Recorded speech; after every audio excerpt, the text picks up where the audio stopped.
Good morning. Good morning. On this beautiful fall day in Charlotte, North Carolina, we're so glad that you're joining us here at Unity of Charlotte. My name is Reverend Jim Ernst, and I am co-minister here with Reverend Lisa Herklotz, and we're so glad that you're joining us here.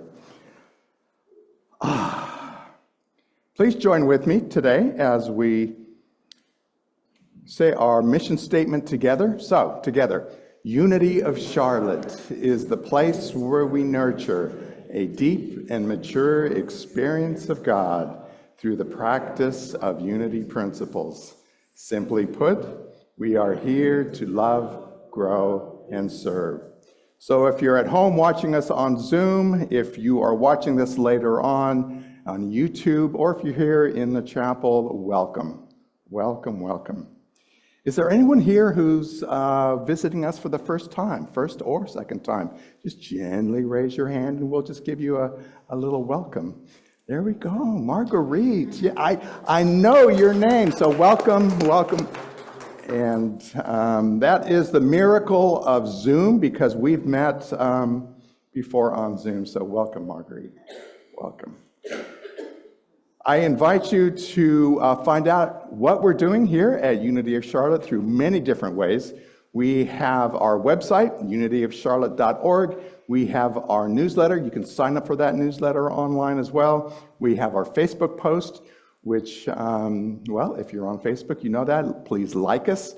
Our YouTube channel and the bulletin board. The bulletin board has stuff and details that we're unable to put on any other, so always check that. Always check that bulletin board. Let's go ahead and open in prayer. So we take this time as we breathe, as we move into this time of prayer, as we move from our head, opening up our heart space and feeling the joy and the gratitude of this beautiful day, this time that we have to join together as a community, as Unity of Charlotte. We are so grateful for each other, for this space, for the realization that we join together with the divine, with each other, with this universe. And we simply say thank you, and so it is. Amen. Please join me together as we say our prayer of oneness. So out loud. There is one presence and one power in my life and universe, God, the good omnipotence. And at this time, we open up this space for prayers for those who are in need, either a person, a situation, and we invite you to say those names, those situations, gently out loud now. Kurt, Hannah, Darlene,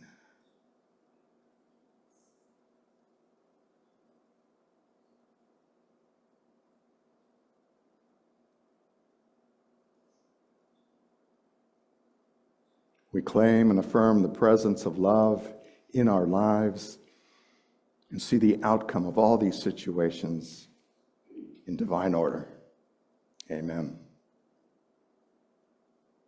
Also know that we have a prayer team that works with you. If you have a prayer request, the prayer box is out there in the hall. You can also go online. So if you're on Zoom, if you're watching this later on YouTube, you can go to unityofcharlotte.org, fill out one of those prayer requests. That will get emailed to our prayer team, and they will hold you in prayer for 2 weeks. That prayer gets forwarded to Silent Unity in Kansas City, out there, and they will hold it for an additional 30 days. So utilize our prayer team if you are in need. Also know that Silent Unity is always available 24 hours a day as well. And I'm going to invite up Sean, who is going to read our daily word today. The daily word for Sunday, October 20th, is loving. The boundless love of God expresses through me. I am loving. To be loving means to be kind. understanding, and generous. It means forgiving grievances easily and seeking to understand myself and others. In striving to be loving towards others, I begin with myself. Exercising self-compassion when I make a mistake makes me forgive others easier. Taking time for self-care makes it more natural for me to be a nurturing presence for others. Treating myself well helps me make my generosity spontaneous and frequent. Love is the very nature of God. I am a spiritual being, which means love is my nature too. Through my loving nature, I am positive, optimistic, hopeful, and faith-filled. I am the heart and hands of God on earth. I am loving. The scriptural reading is from 1 Corinthians 13, verses 4 through 7. Love is patient. Love is kind. It bears all things, believes all things, hopes all things, endures all things.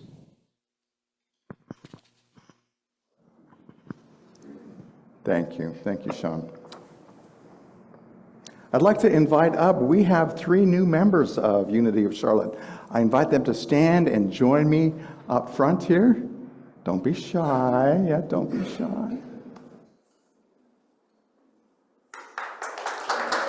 Go ahead and line up right here. Shoulder to shoulder. Right here. Come on up front. Right here. Move on up a little bit forward. There we go. Shoulder to shoulder. There we go. So I want to, let's go back in terms of, yeah, there we go. I want to invite and welcome Allison, Paulette, and Denise up to the front. They have, well, let me just go ahead and start this. Today we officially welcome these new members to Unity of Charlotte. You may already know some of them, and we invite our current members to meet and say hello to them after the service if you don't already know them. Some of these members are transferring from another Unity location, and others are new to Unity and have completed the required classes that we offer. Your board of trustees has joyously approved each of these membership applications as well. So, new members. The most important consideration for Unity membership is a desire to know God and to understand and follow spiritual principles. We believe there are many paths to God. So, as a member of Unity of Charlotte, we are here to support you to live your life according to the inspiration of Spirit of truth within you. Your membership affirms your commitment to your individual spiritual growth and to your spiritual community. We gain strength from our unity and the power of coming together as a collective Christ consciousness. Membership marks your dedication to sharing in the spirit of joy and serving as a channel through which God's blessings flow to you and through you, to your loved ones, our community, and to the world. Unity is not just a system of worship, it is a way of life. As a member, we encourage you to love and accept the divinity in all things, to practice spiritual principles on a daily basis, to seek a greater experience of the divine in your life. In return, our commitment as a ministry is to help support, inspire, and uplift you into living a more fulfilling, spirit-centered life, and to help your light shine brightly in this world. So, new members, each of you, I'm going to ask you a few questions, and then I'll ask at the end for you to respond. Will you accept our gift of fellowship and discovery and service? Will you offer us your unique presence and gifts? Will you engage with us as we seek to create a strong community and a world dedicated to love and liberation? Please respond, I will. I will. Fantastic. Congregation, each of you here and out on Zoom as well. I'm going to ask you a few questions, and then at the end, ask you to respond as well. Will you welcome these new members with the warmth and comfort of your fellowship? Will you seek to add your strengths and talents to the new gifts that they bring to us? Will you share our triumphs and our struggles as our community grows and changes? Please respond, we will. We will. It is with great respect and joy that we welcome each one of you to our community. Congregation, please stand if you are able as we say together our blessing, our unity blessing. So, out loud, we love you, we bless you, we appreciate you, and we behold the divine in you. And so it is. Yay. You may be seated. Thank you. Living love. We're going to be talking about that today. I'm listening to the song thinking, I should have named my talk Living Love. That would have been great. But it'll fit in. It'll all fit in. Because we are going to be talking about what it means to be or to do. Really, that's the question. We're going to be looking at that question today, but I'm going to start with a story. There was actually a movie. It's a story that was written by Roald Dahl and was made into a movie by not Wes Craven. He's the horror master. I do not see horror films. Wes Anderson. If you know Wes Anderson, you know he's a very, very unique filmmaker. But he took this story and he made it a movie. We watched it. It's a very quirky little story, and I wanted to tell it to you briefly. So there's a man, it's called The Wonderful Life of Henry Sugar.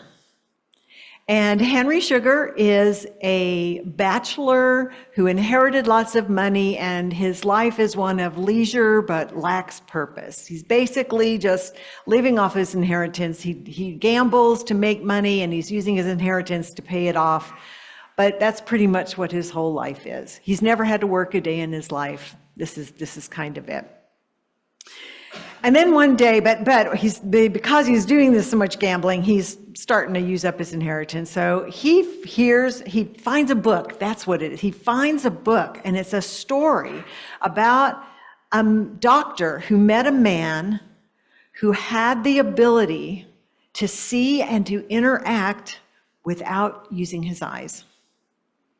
And they was tested. This doctor tested him. He wrapped his eyes up so he couldn't see, and this man could actually see things in a patient because he could see beyond just the physical. And this man went around from city to city, had a show, and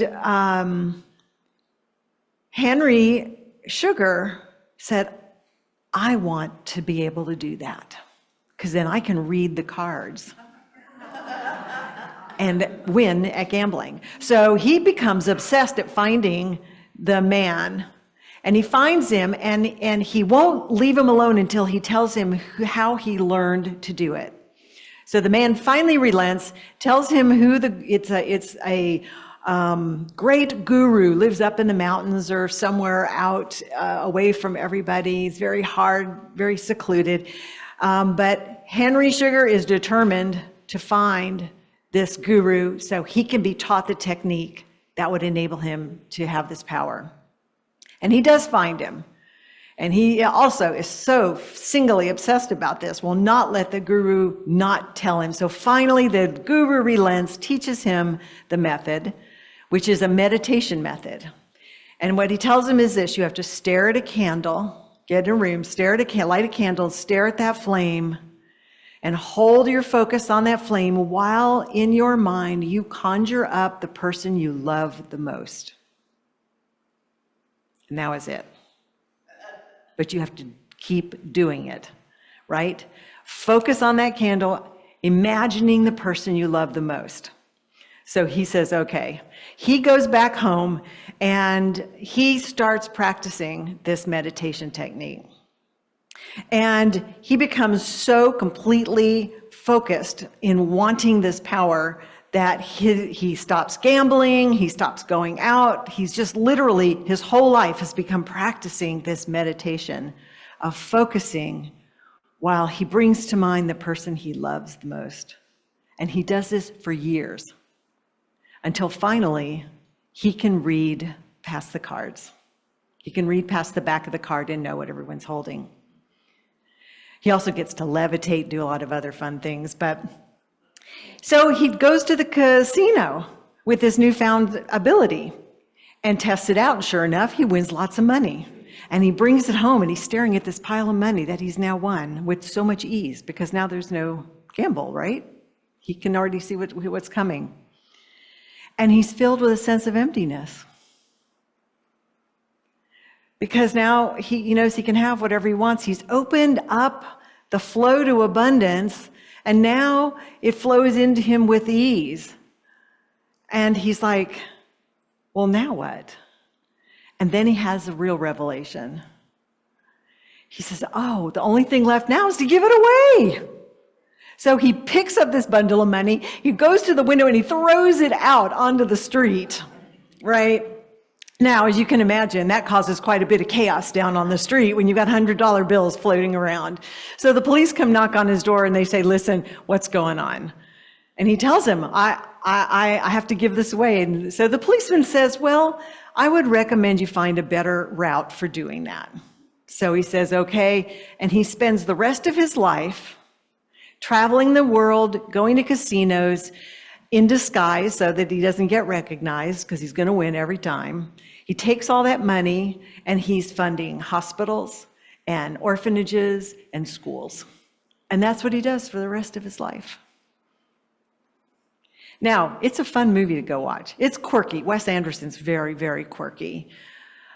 But I love this story because it's going to tie into what we're talking about when we're talking about being and doing.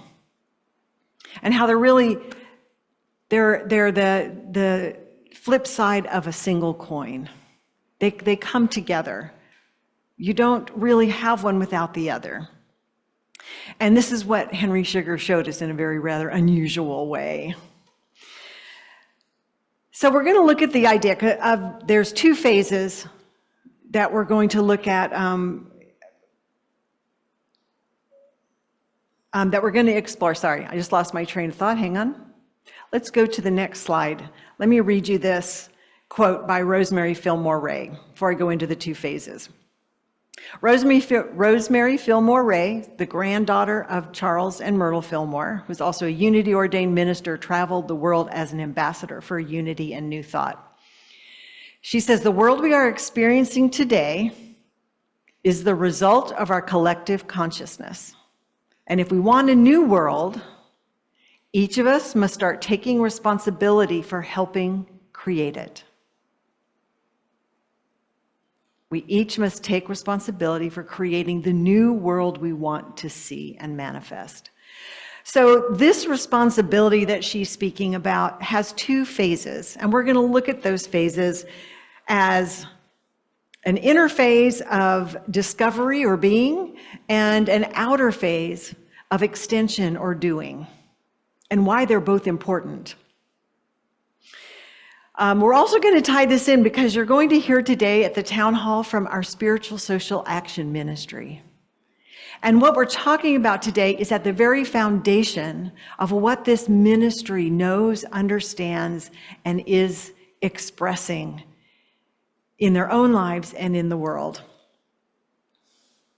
To begin with, before we go into phase one of discovery or being, it's important to know that this is founded on the core belief and understanding that in truth, God is wholeness, we are all one, and everything is interconnected. Everything. There is nothing that is not connected to the whole. This alone is really a huge motivator for being a major radical and transformative change in this world. So let's remember we're holding that as our core belief and understanding. And now let's go to phase one. That is of discovery or of being. We know that the spiritual work and awakening and growth that we are doing necessarily must start within the individual. We each must start by doing our own work. We always begin there. Because otherwise, we're just out there doing. And how many, I know in my own life, I can look back. I spent so much time distracting myself with doing so that I didn't have to really look at these deeper questions of who am I and what am I doing here? What is the purpose of my life? So the first thing we must do, phase one, is critical because that's when we have to pause. We learn to pause, we learn to turn within, and we learn to begin to uncover the truths that have been waiting to reveal themselves to us about who and what we are as divine and spiritual beings.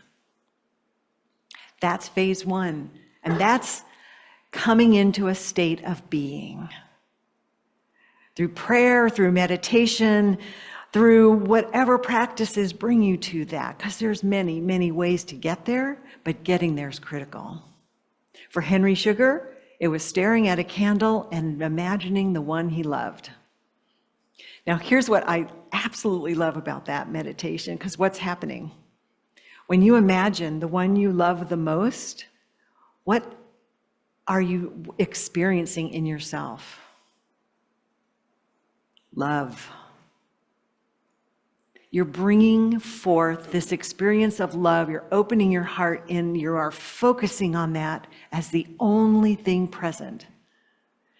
And it began to open up all the powers that we actually all have. And we'll talk about our spiritual gifts in a moment. Now, for some of us, we get really good at doing this part of the being part. We're doing our meditation practice, we're sitting, we're meditating, we're beginning to experience much more peace and calm in our lives, more prosperity, abundance is flowing, and we get happy with that. But what are we doing to transform the rest of the world? We only maintain that sometimes when we shut out all the chaos that might still be happening around us, forgetting that, oh wait, we're a part of everything. Everything is connected. There's a story of two Buddhist monks who had become so adept at going into a high state of consciousness that their bodies went into a mode of stasis, and they could stay there indefinitely. And so they said, wow, let's go hide in a cave and see how long we can do this. They went in the cave, and they went into this deep meditative state of bliss and stayed there for years and years. And when they came back, they stepped out of the cave right back into the world that was already still suffering. A world that was still suffering, still chaotic, and still lacking the peace that they had found. So what good does that do? But it is the first phase. So it's important to find that state of being. But then we move into phase two. The next slide is by Reverend Linda Martella-Whitsitt. She is a Unity minister, also used to be in charge of a Silent Unity prayer group. And in her book, Divine Audacity, she said, to be the light of the world, we plug in, I'm going to read mine because I've left some words out there. To be the light of the world, we plug into the source or one mind or God. And we derive from that source our spiritual capacities that we express in common human circumstances. We're called to be the light of the world. So clearly we first have to find our light. That's the inner work. That's the beingness. But then she says, really, and we do that by plugging into source. We continue to practice till we are living from this deep sense of knowing our connection to God. But knowing our connection to God or spirit or source is also knowing our connection to each other. They come hand in hand. And we are then called to take the capacities we discover. Henry Sugar discovered his capacity. He could read cards. And that worked for him. And then he turned it into a blessing to the world. So what are our spiritual gifts? Because we each have our own unique spiritual capacities that we brought into this world, but we're called to bring them into expression in our human circumstances. And our circumstances include the world in which we live. That's our circumstances. So what an incredible phase this is. And Unity teaches this beautifully, because all of our Unity teachings and principles are about doing the inner work, finding that divinity that is your spiritual nature. But we end on principle number 5. Unity principle number 5 says, then bring it alive in the world and in your life. Bring it alive. Living love. We're being love. When we go into meditation, we experience being love. And then we learn to live love. So phase 2 is extension, or the doing part of it. And so once we find that we're able to establish ourselves in this center, and some of us are still working on that. We have moments when we slip off, right? But we have a daily practice. Hopefully you have a daily practice that continues to bring you back to, oh, I remember who and what I am, and what gifts I bring to this world. Then we're called to bring those out. And not only have we transformed our lives, but to be a transformative presence in the world. And it doesn't take much to see the world needs us. The world needs that calm presence of love, of certainty, of forgiveness, of ease, of grace. In A Course in Miracles, it says, everything is either love or a call for love.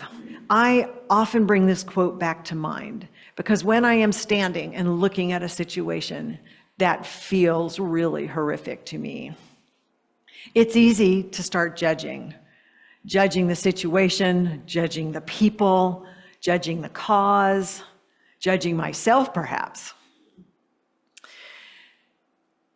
And then I remember, oh, it's a call for love. And if it's a call for love, and I am love, then I'm responsible for bringing that to it. Now I can engage in the world from a very different place. Now my doing is informed by my being. And that was the big turnaround for me, because before I just do, right? Just get it done. Our culture is extremely accomplishment oriented. Set a goal, get it done. Nothing wrong with that. But until you pause and come from a sense of being and knowing, that doingness it's going to be that same sense of emptiness that Henry Sugar felt when he got all that money and sat there and looked at it and went, now what? Is this just for me? So what? Oh, give it away. Give it away. Maybe not out the window. That didn't work so well. But you will be called in your own way. And you're going to hear from our spiritual social action ministry members who have been meeting monthly and looking at this question and applying these principles in their own lives, and then also in the areas that they are specifically called to, that they have a passion for showing up and being an agent of change and transformation. And you're going to hear very brief descriptions of their passion and where they're called to. And they're a beautiful, beautiful example of how we become spiritual activists. And this is very different than just being a social activist. I have always been called to be a change in the world, and I've always wanted to be involved, but often I would struggle because I would be involved and it felt very divisive and sometimes very angry. Now, I'm not saying that anger wasn't justified. Because when there's a terrible injustice happening, anger is kind of a appropriate response, but we don't want to stay there. So having a spiritual perspective shifts that. It gives us a way to shift out of the anger, out of the us and them, and come from a place of remembering we are in this together. We are whole in God, in spirit. And then find out what skills or passions you are being drawn to be living love in the world. So my final slide here is 1 Corinthians 12, verses 4 through 7. And this is Paul speaking to the church in Corinth about spiritual gifts. And what he told them is, he says, now there are varieties of gifts, but the same Spirit. And there are varieties of services, but the same Lord. And there are varieties of activities, but it is the same God who activates all of them in everyone. To each is given the manifestation of the Spirit for common good.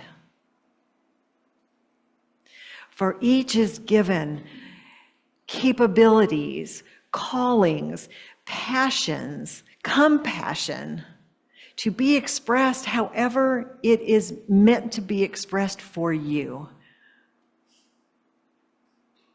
For the common good of all, not just ourselves. But the beautiful, beautiful and amazing and incredible thing about that is when you step forward and you are living love in the world, guess how your life changes? This is really, truly the way we experience our authentic wholeness as spiritual beings. We can create a beautiful life for ourselves, and that's a wonderful thing, and it's a step.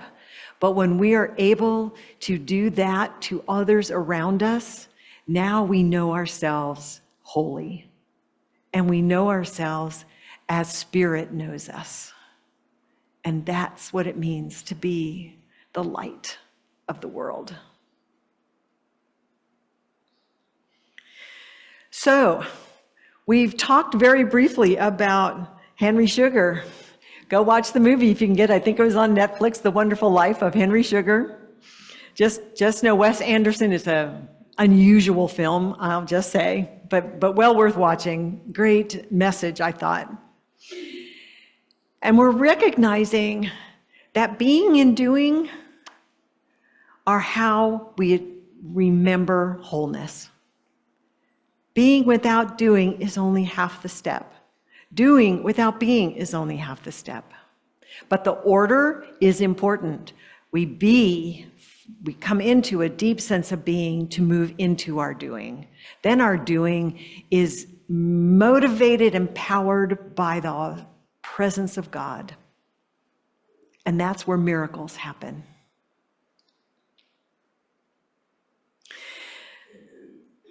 So as I mentioned, we're going to be hearing from several of our members at the town hall. I hope you all will stay. It's going to be, I think, a very inspirational presentation by our Spiritual Social Action Ministry.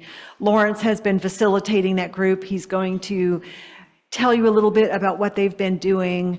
I attend because it's my passion too, and I speak for myself, but I think I can speak for the rest of the crew. When we walk out of that room, after every meeting, we feel so uplifted and expanded. And it's been an amazing experience, and I know we're just starting. So I invite you now to practice a little bit of being with me as we move into a meditation. Let's bring this idea of remembering who we are in our wholeness into a deep, resonant experience within. So I invite you to sit back, gently close your eyes, rest your hands on your lap if that's comfortable, shift in your seat until you feel you can just let go for a few moments. We begin by focusing on our breath, which is the very life of spirit moving within us. Breathing in, feeling the air filling our lungs, infusing our body with vibrance and life. Breathing out, feeling a sense of deeper relaxation, a deeper sense of peace, and a deeper sense of ease.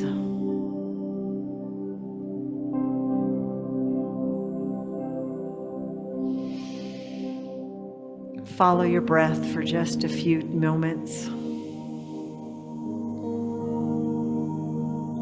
Feeling your physical form relax a little deeper. Feeling your mind relax and find a gentle flow.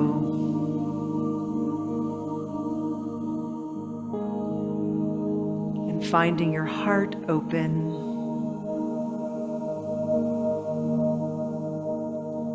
Feeling expansive and spacious.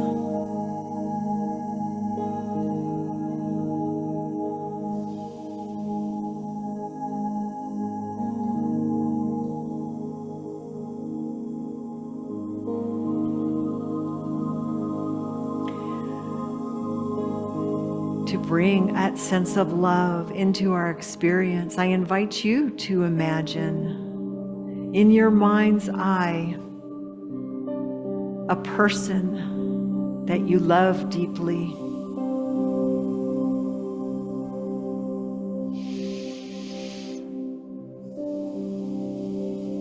As you imagine this person, feel their very presence and what it means to you.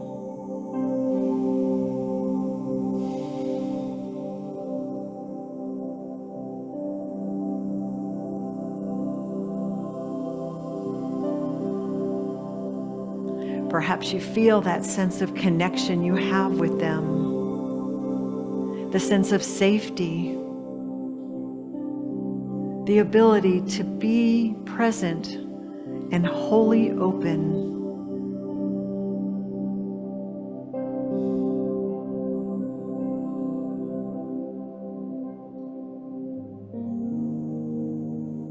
Perhaps that love that you're experiencing for this person feels like you would do anything for them.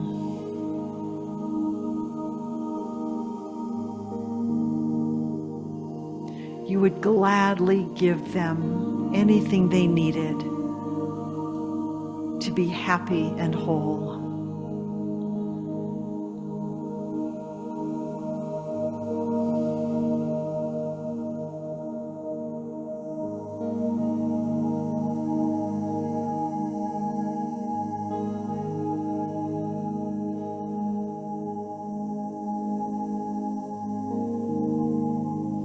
What starts out as an experience of personal love, let that love expand beyond that person and see that same love begin to include others.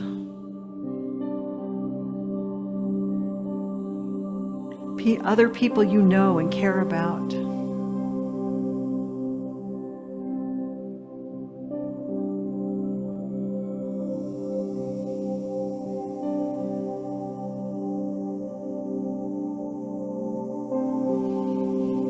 And the more you expand that love, the more it wants to expand. So let that love grow bigger and bigger. See it encompassing whole neighborhoods, whole communities. Our community of Unity of Charlotte and everyone who participates.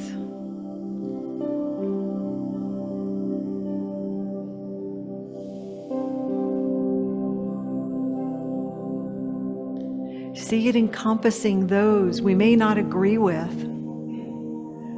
We may even think are doing harm or wrong.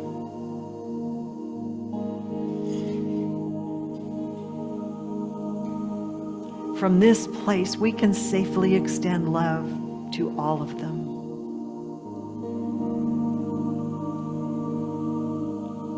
seeing beyond the error to the heart of who they are.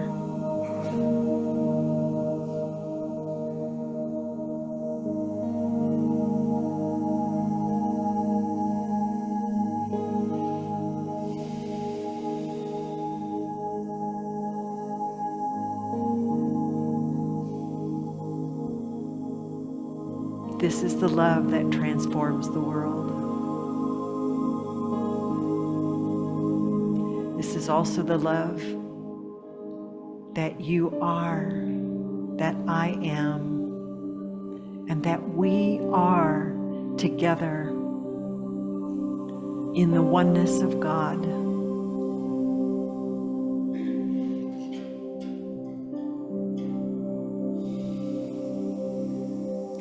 When you are ready,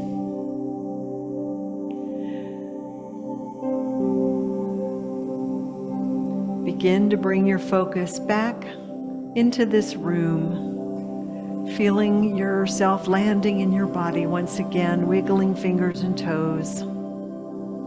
And yet that love continues to shine just as bright. Nothing can stop that. As we move our focus up behind our eyes, and with a gentle breath in and out, we open our eyes. Welcome back. Namaste. Namaste. Yep. Thank you so much, Reverend Lisa. You've motivated me to seek out that movie once again, maybe watch it a second time. Mr. Sugar, is that Henry Sugar? Henry Sugar. And Wes Anderson is pretty awesome because he finds the world's best actors, such as Benedict Cumberbatch. And the only reason I say that is because it's so fun to say. Benedict Cumberbatch, yes. Now is that time in our service where we move into the offering. We know that as we give, so do we receive. It's through your generous giving that Unity of Charlotte continues to be a light into this community. So please join me out loud. Joyously I give this gift, knowing the divine presence blesses and multiplies all that I am, all that I have, all that I give, and all that I receive. Thank you, God. So out loud, the light of God surrounds us. The love of God enfolds us. The power of God protects us. The presence of God watches over us. We are light, love, power, and presence. Wherever we are, God is, and all is well.